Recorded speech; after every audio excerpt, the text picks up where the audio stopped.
I'm Hallie, and tonight we're learning that huge holiday storm is now responsible for the deaths of at least 57 people. 57 people. It is still scary and dangerous out there, with rescue crews in the Northeast focusing on clearing piles of snow that traps people in their homes and cars. You've got the National Weather Service now warning of dangerously cold temperatures, along with intense wind chills.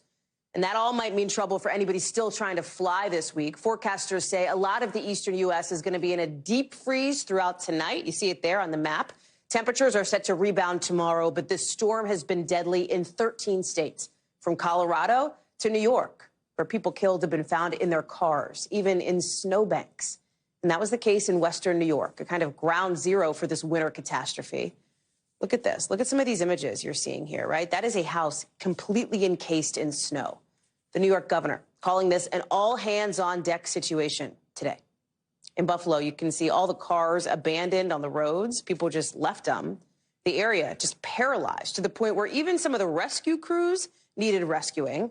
And then you got some people apparently trying to take advantage of the situation. Look at this video of somebody breaking into a liquor store and robbing it right at the height of the storm on Christmas Eve. The Buffalo mayor saying these people are the lowest of the low. Dasha Burns is joining us now from New York. Dasha, the number of people killed by the storm just in New York alone is up to more than 24, 27 people at least. There's still a driving ban. You cannot get out and drive on the road in some parts of the state, even though right now, right, the snow has stopped. People do need to get out. They've got to get their medication, go get to the doctor, whatever it is.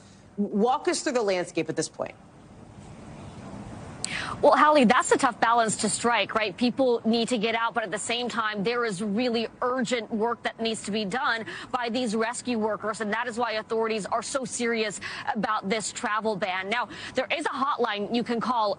And let me underscore, it is for emergencies only. Emergencies meaning if you need urgent dialysis treatment, if you need life-saving medication, rescue workers can get that to you if you call the hotline. But otherwise, authorities are pleading in most of Erie County, especially that Buffalo area, to stay inside, stay off the roads, because there are still people trapped in cars, people that are trapped in homes that really need help urgently. And if people are on the roads, that's really hampering those efforts, because not only do you have folks driving around that shouldn't be, but you've got abandoned cars, like you mentioned. You have down power lines. You still have areas that are impassable. And you've got a lot of folks without power right now as well. And workers are trying to restore that power as quickly as possible, plowing the areas that need to be plowed, that workers need to get access to. So there is a massive effort happening right now, but people really need to try to hunker down, again, unless you have one of those emergencies where you can call the hotline in the Erie area. But otherwise,